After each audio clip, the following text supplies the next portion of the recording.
दोस्तों नमस्कार। किताबी दुनिया चैनल में आपका स्वागत है। किताबी दुनिया की श्रृंखला किसान और किसानी में आज पेश है हिंदी साहित्य के वरिष्ठ कहानीकार स्वयं प्रकाश जी की कहानी सूरज कब निकलेगा। तो आइए सुनते हैं यह कहानी। बहराराम झोपड़ी से बाहर आ गया। आसमान में घिरे घटाटों बादलों में कहीं कोई तिरक तक नहीं पड़ी थी। झिमर झिमर बरसात चालू थी, पर इसे बंद ही समझो। और बंद भी कैसा, जैसे कोई आपको जमीन पर पटक कर आपके ऊपर चढ़ बैठने के बाद 2 पल सांसें लेने के वास्ते रुक जाए। उफ! बहराराम ने कान खड़े किए। कहीं से किसी पक्षी तक की कोई आवाज नहीं। कानों पर ठंडे और कर्कश थपेड़े मारती सिर्फ एक आवाज, नदी के पानी की हरहराहट। बालू टूटकर गिरते समय भी आवाज नहीं करती, आहिस्ता आहिस्ता करती जाती है। एकदम पता नहीं चलता कितनी जमीन कम हो गई। यह बहराराम का नया अनुभव है। झुरझुरी से महसूस हुई, फिर अंदर आ गया। फर्श पर कीचड़ ही कीचड़ है। सुगनी दोनों टाबरों को गोद में लिए किनारे पड़े माचे पर गुमसुम बैठी है। कौतूहल का भाव बच्चों की आंखों से कभी का गायब हो चुका है। अब वहाँ सिर्फ एक आतंक है और कुछ नहीं।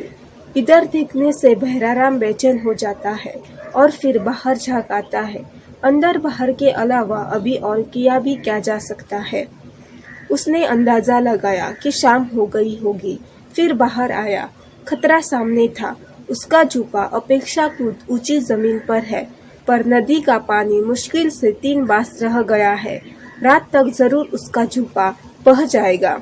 जिंदगी का पहिया बस समझो किनार पर भाग रहा है, कभी भी उतर जाएगा। नहीं, ऐसे कैसे काम चलेगा। कुछ तो करना ही पड़ेगा। काश वह सुबह ही निकल भागता, कल परसों ही चला जाता, या कम से कम लुगाई टाबर को छोड़ आता। लेकिन सुगनी के बाद उसने नहीं मानी। लुगाई की अक्कल, आखिर ठाकर सा नमक खाया है उसने। ऐसे वक्त खड़ीन छोड़कर भाग जाए, और जबकि ठाकर सा होठ दबाकर मुस्कुराते हुए उसे ललकार चुके हो। क्यों रे बहरा, कुछ मर्दपना बाकी है या नहीं। पीठ दिखाकर भाग तो नहीं जाएगा। लेकिन अब सुगनी की बात। लेकिन उसे क्या पता था कि पानी रुकने की बजाय बढ़ता ही जाएगा और चारों तरफ से उसे घेरकर भाग निकलने की गुंजाइश ही खत्म कर देगा। उसके बाप ने नहीं देखा कभी इतना पानी। खैर, जो हो गया उसे छोड़ो, अब क्या करना है यह सोचो। बहराराम ने अपनी गिरस्ती दुनिया के तामझाम पर नजर दौड़ाई। पानी से मोर्चा लेना है तो अपनी ताकत तो तोड़ ले, नहीं डरने की कोई बात नहीं। अभी बहुत कुछ है। यह टूटी धुरियों वाला गाढ़ा है, वह मजबूत मूस की रस्सी है, यह पक्की जड़ों वाला गुंदी का पेड़ है। झुपाना भी सही, अभी बहुत कुछ है। उसके बदन में फुर्ती आ गई। मन को जैसे किसी ने डंक मार दिया। धोती मोड़कर कमर में खोसी और खड़े गाड़े को धम से पटक कर खींचता खींचता पेड़ तक ले आया। टाबर भागकर बाहर आ गए। सुगनी अंदर से बोल पड़ी, काहू करो हो हमने, यानी अब क्या करने लग गए। यानी इतनी मुसीबत से मन नहीं भरा क्या। यानी वही लुगाई की अक्कल। खैर, उस पर बाद में झुलझा लेगा, अभी फुर्सत नहीं है। मुस्कुराया। उसका जीव भी बड़ा मजेदार आदमी है। पेड़ और ऊंची जगह पर था। तने के बिल्कुल पहलू में अटका कर उसने गाड़ा छोड़ दिया और भागकर रस्सा ले आया। तब बड़े इत्मीनान से एक काठ को जांच जांच कर पूरा रास्ता खर्च करते हुए गाड़ा पेड़ के तने से बांध दिया। अब कहा जाएगा साला, 2 हाथ यहाँ तक आएगा पानी। अंदर गया और खटिया उठाकर ले आया। खटिया को गाड़े के ऊपर रख दिया। उस पर घर भर के गाबे गुर्दे लाकर डाल दिए और ऊपर टाबरों को चढ़ा दिया। उन्हें तो मजा आ गया। पानी थम चुका था। यह रात की तैयारी थी। चारों प्राणी इसी तरह रात भर खटिया पर बैठे रहेंगे। बीड़ी पानी भूख नींद का नाम मत लेना। सुबह देखेंगे क्या हालत रहती है। नहीं चाहते हुए भी भीड़ खेतों की तरफ गई और पसर गई। सब उजड़ गया, सारा बर्बाद हो गया, जैसे किसी ने दाल का सिरा मुंह तक लाकर हटा लिया हो और जबड़ों में धोचा खींच दिया हो। बहराराम उदास हो गया। आसपास के सारे खदीनों में भरा काला मटमैला पानी उससे मनुष्य से भर गया। सब चले गए। कुछ धर्मशालाओं में पड़े हैं, कुछ शहर जाकर हमाली करने लगे हैं, कुछ को अब भी उम्मीद है। कितनी उम्मीदों से लोग आए थे। पानी की खबर सुनते ही कैसे टूट टूट कर लोग अपनी घर जमीन संभालने लौट आए थे। कैसी आबादी हो गई थी।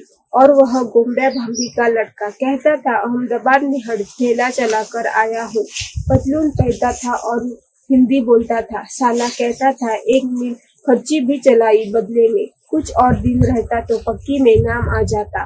पर नहीं भाई, घर तो घर होता है, ऐसे आजादी वहाँ कहाँ पड़ी है। वहाँ तो बस भागो लाओ खाओ, भागो लाओ खाओ। कहाँ गया होगा गोम्या भाभी का लड़का और दूसरे सब, और वह भी क्यों नहीं चला गया सबके साथ।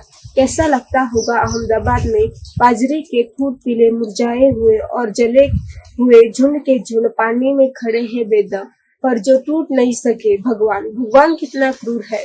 20 साल बाद मुलक मारवाड़ में ऐसा पानी बरसा है, बाजरे की इकलौती फसल हलला उठी है, सिरटे फूटने लगी है, मन की उमंग आसमान छू रही है। कभी नहीं देखा उसने ऐसा जमाना। इस बार अपनी जमीन लेगा, सुगने के लिए असल चांदी के 2-4 दागिने करवाएगा। बस अब खुल जाए। बरसा और बरसा और बरसा, बाजरी सिर से ऊपर निकल गई। देता है जब छप्पर हाथ गदी गिरता है। देर है पर अंधेर हुई। भैराराम को लोगों की ये बातें सच्ची लगी। वह शहर जाकर आया, सब जगह यही आलम था। किसान के पैर जमीन पर नहीं पड़ रहे थे। ट्रक खड़ी कर दो खेत में, मजाल है किसी को नजर आ जाए, कहो जो हाथ जाए खूब। लेकिन और बरसा, हंसी थम गई, थिरक रेत में धंसने लगी, मुस्कान सिमट गई। नहीं अब और नहीं चाहिए, अब धूप चाहिए। दाना पड़ेगा कब, दाना पकेगा कब, इस चारे का हम क्या करेंगे अगर धूप नहीं मिली। धूप धूप।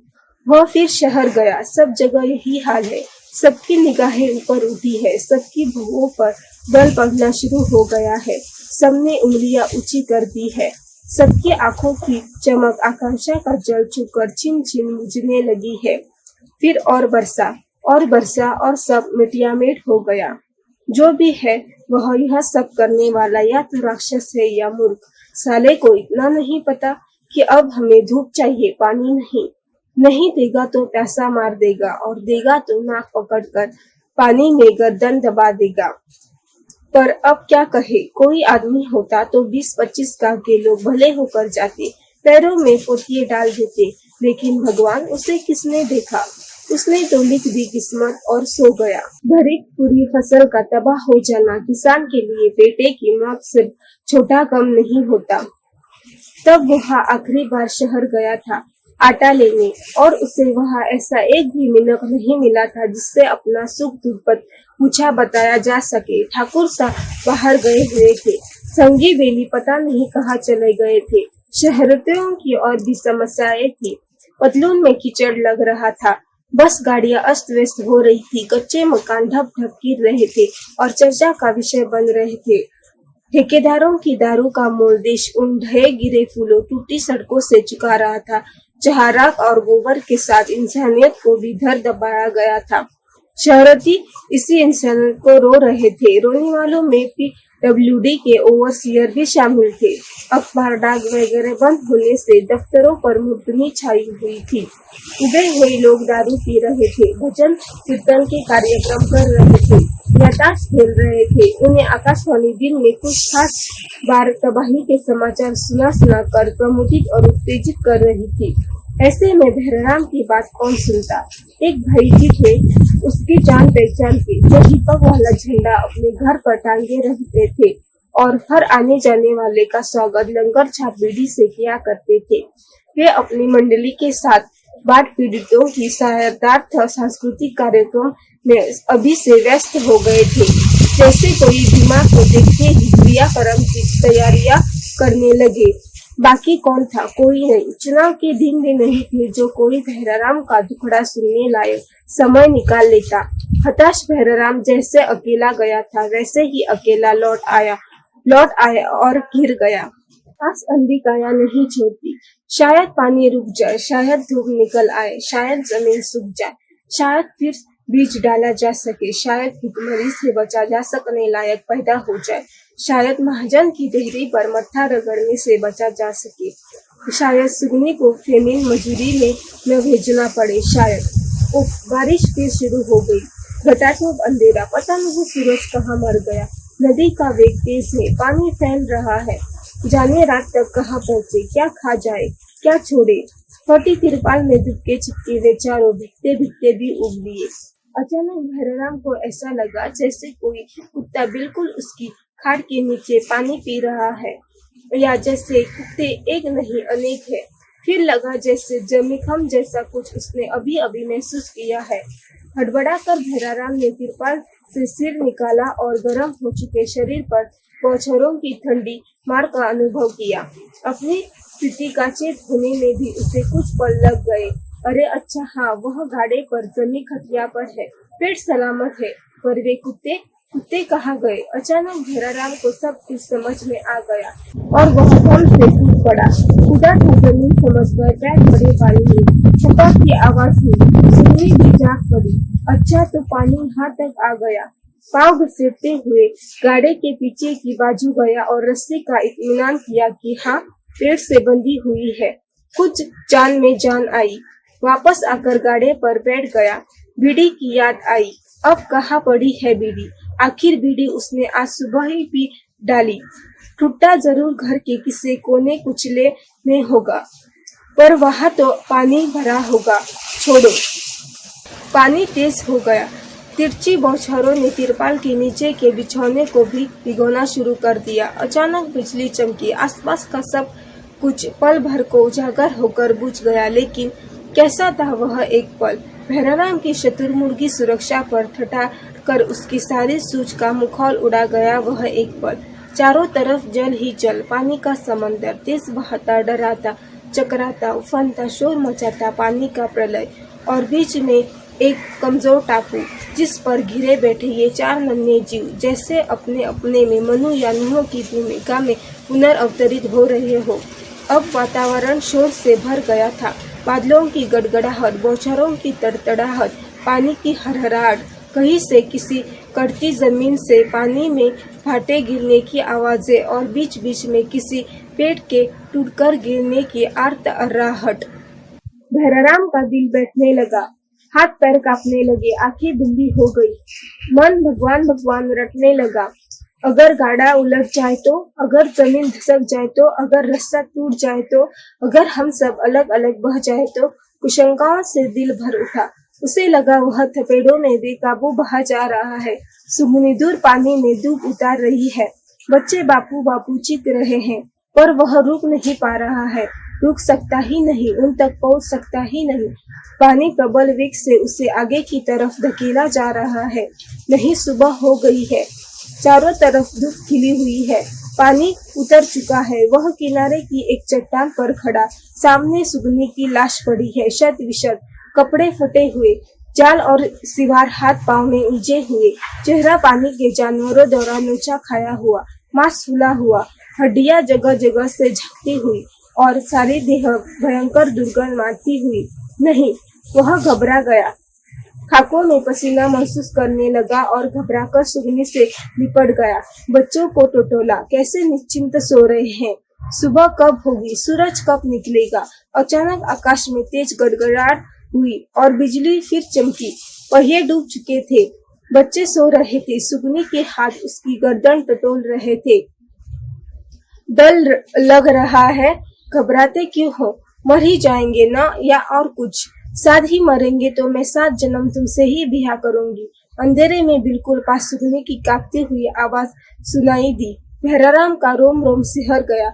लुगाई सुगनी, सुगनी, तुझे और बच्चों को कुछ न हो, बस मैं बाबा रामदेव पीर को नई चादर चढ़ाऊंगा, 51 रुपए का प्रसाद चढ़ाऊंगा, नाग रगड़ता हुआ उसके दरबार तक जाऊंगा, सारी जिंदगी उसके गीत गाऊंगा मैं।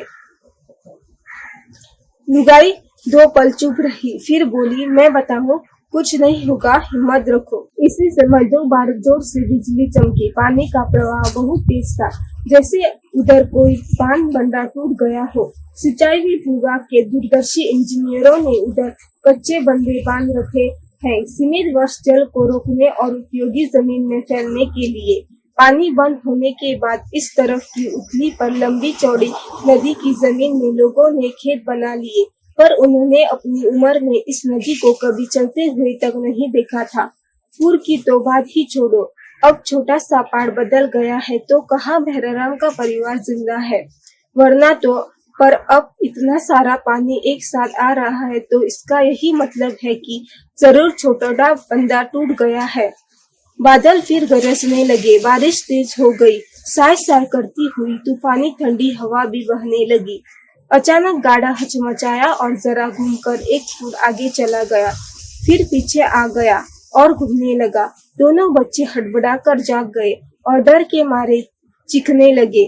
बहराराम ने हाथ झुलाकर देखना चाहा कि पानी कहाँ तक पहुँचा है, पर उसकी उम्मीद से बहुत ही ऊपर उसके हाथ ने पानी छू लिया। पानी गाड़े की सतह तक पहुँच गया था, यानी गाड़ा अब लगभग तैर रहा था। खटिया कभी भी गिर ढह सरक या बह सकती थी।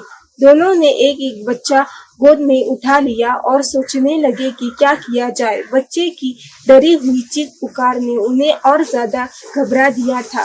वे कभी ऊपर आसमान की तरफ देखते, कभी एक दूसरे की तरफ। दोनों जगह कोई उम्मीद नहीं नजर आती। यह तय था कि अब इस खटिया पर बैठे रहना अक्लमंदी नहीं है। तत्काल कोई और आश्रय लेना चाहिए, लेकिन कौन सा और आश्रय? अचानक बहराराम को चेत हुआ कि यह गोंदी का मजबूत पेड़ साला कब काम आएगा। वह पुलक उठा और हालांकि यह भी खतरे से खाली नहीं था, क्योंकि एक तो ठीक पानी और काफी देर टिके रह सकने लायक जगह, उस अंधेरे में खोज पाना, दूसरे बच्चों का साथ और तीसरे सांपों का डर। पर तब भी वह खटिया के मुकाबले निश्चित रूप से ज्यादा भरोसे का आसरा था। यह तजवीज बहराराम ने सुगनी को बताई। उसे बात जची। दोनों खड़े हुए।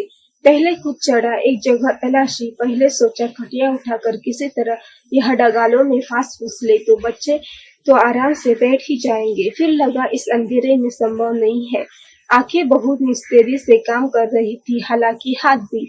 एक बच्चे को ऊपर लिया, फिर दूसरे को, फिर सुगनी भी ऊपर आ गई। चारों चुप थे, डर के मारे। ऊपर से पानी का तेज बहाव, चारों तरफ घेराव अपेक्षा साफ दिखाई दे रहा था। अब बिजली चमकती थी तो पानी में कुछ छोटी मोटी चीजें तैरती डूबती नजर आती थी। किसी भेड़ बकरी की फूली हुई लाश, कोई फूस का चक्कर खाता हुआ चप्पल, कभी कुछ और समझ में नहीं आने वाली चीजें। फिर पता नहीं क्यों कि एकदम छोटा बच्चा जोर से चीखा और एकदम दहाड़े मारकर रोने लगा। वे दोनों घबरा गए। छोटा बच्चा सुगनी की गोद में था। उसकी देखा देखी बड़ा बच्चा भी रोने लगा और उसने बहराराम की गर्दन पर अपनी बाहें इतनी बुरी तरह से कस ली कि बहराराम को सांस लेने में भी तकलीफ होने लगी। लुगाई रुलाई की कगार पर पहुंच गई थी। बच्चा कुछ बात नहीं कर रहा था, बस रोए जा रहा था। बहराराम ने बुरी तरह झुलस महसूस की। लगा सब सालों को नीचे पानी में धक्का दे दे और फिर खुद भी कूद पड़े, पर डांटने मारने या धक्का देने का मौका नहीं था। जो था बर्दाश्त तो करना ही था। लाचारी में उसे भी रुलाई फूटने लगी, हिम्मत साथ छोड़ने लगी। बच्चे के पैर में किसी ने काट लिया था। क्या सांप? और कौन हो सकता है? बारिश अब रुक कर बरस रही थी और पानी जैसी जादू की जोर से बढ़ता जा रहा था। बच्चा रोते रोते चुप हुआ और ऐसा लगा जैसे उस पर मूर्छा छा रही है। कि लुगाई ने रोना शुरू कर दिया। अब बहराराम उसे धीरज बंधा रहा था और अपनी जान की कसमें दे देकर, अपनी मोहब्बत के वास्ते दे देकर उससे हिम्मत रखने को गिड़गिड़ा रहा था। इधर बच्चे को किसी तरह जगाए रखने की कोशिश चल रही थी, उधर बहराराम के देखते ही देखते उसकी खटिया मह कपड़ों लत्तों के चक्कर खाती और होते लगाती तेजी से बह चली और 2 ही पल में आंखों से ओझल हो गई। सूरज कब निकलेगा? दोनों ने ऊंची आवाज में भगवान को पुकारना शुरू कर दिया और इसके कुछ देर बाद बहराराम ने भगवान को धमकियां देना चालू कर दिया। वह बहराराम जो कुछ देर पहले तक भगवान को तरह तरह के लालच देना चाह रहा था, अब उसे धमकियां दे रहा था, और धमकियां ही नहीं बुरी बुरी गालियां भी दे रहा था, और सुगनी इसका जरा भी विरोध नहीं कर रही थी। अंत में वे भगवान से मौत मांगने लगे, चारों की तत्काल मौत। मगर हुआ यह कि बिजली और जोर से चमकी, पानी और तेजी से ऊपर चढ़ा, बारिश और बेरहमी से बरसी, बादल और बेदिली से गरजे, लाश और खौफनाक तरीके से बह बहकर आई और सुगनी बहराराम के दिल और जोर जोर से धड़के। पर इतने पर ही उनकी तकलीफों का अंत नहीं था। अंत में एक तीखी और डरावनी अर्राहट गुर्राहट के साथ पेड़ भी गिर गया। पेड़ हिला, पेड़ कांपा, पेड़ की जड़ें उखड़ी टूटी और पेड़ गिर गया। बहराराम और सुगनी ने जिंदगी में कभी इतनी सख्ती से कुछ नहीं पकड़ा होगा जितनी सख्ती से इस समय एक हाथ से पेड़ की डाल और दूसरे से बच्चों को छाती से चिपटाकर उन्होंने पकड़ा खींचा। गड़ गए, एक हो गए। पर उन्हें आश्चर्य हुआ कि पेड़ के पानी में गिर पड़ने के भी वे चारों सलामत थे, जिंदा थे, क्योंकि पेड़ जमीन पर नहीं गाड़े पर गिरा था जो पानी में डूब गया था पर बहा नहीं था। अब वे पानी की सतह पर लटके थे, बच्चों को थामे हुए, जिंदा थे और यह जिंदगी मौत से भी बदतर थी, मौत का भी कलेजा दहला देने वाली थी। इसका एक एक लम्हा बेइंतहा तवील और दहशत अंगेज था। इसके बाद वे दोनों निरंतर भगवान को गालियां बकते रहे और उससे अपने और अपने बच्चों के लिए मौत मांगते रहे और सुबह की प्रतीक्षा करते रहे। लुगाई सुगनी को चक्कर आ रहे थे, जी मिटला रहा था। एक दो बार उसने उल्टी भी की पर वह घबराई नहीं और उसने बच्चों को भी नहीं छोड़ा। घोर निराशा, हताशा और आसन मृत्यु के झगड़ों में फंसे हुए थे। यदि वे जिंदा थे तो सिर्फ इसलिए कि मन के बहुत भीतर उन्हें पक्का भरोसा था कि भगवान चाहे या न चाहे, वे तब तक झेल पाए या न झेल पाए, जिंदा रह सके या नहीं, सूरज जरूर निकलेगा। और सूरज जरूर निकला। दोस्तों, आगे की कहानी मैं नहीं सुनाऊंगा। उसमें दुख, तकलीफ, निराशा, भूख, भाग्य, हताशा और लाचारी के सिवा कुछ नहीं है और इसका वर्णन करने में मैं भैराराम और सुगनी के साथ न्याय भी नहीं कर पाऊंगा। एक कहानीकार एक भैराराम की पीड़ा का, एक सुगनी के दर्द का महज एक छोटा सा हिस्सा ये अभिव्यक्त कर सकता है। कहिए कि एक सवा हिस्सा या शायद वह भी नहीं। अपने यहाँ प्रकृति की पूजा की गई है, उसके नाक में नकेल नहीं डाली गई। अपने भैराराम का छोटा बच्चा दूसरे दिन दोपहर बाद मर गया। तीसरे दिन उन लोगों को हेलीकॉप्टर से निकाला गया। इसके बाद पुनर्वास की लंबी यातना उन्हें सहनी पड़ी। भैराराम जिसका हाली था, उस ठाकुर ने भी कोई खास मदद नहीं की। उल्टे डांटा कि साला उल्लू क्यों नहीं पहले चला आया, वही क्यों फंसा रहा, मूर्ख। और इसी तरह उसे बहुत कुछ सहना पड़ा। सूरज निकल गया था, कुछ और उससे हुआ हो या नहीं हुआ हो, एक अंधकार जरूर उससे कट गया। मैं तब से अब तक भैराराम को देखता आ रहा हूँ। आदतन भगवान का नाम ले ले यह और बात है, पर अब उसे किसी भगवान का भरोसा नहीं रहा।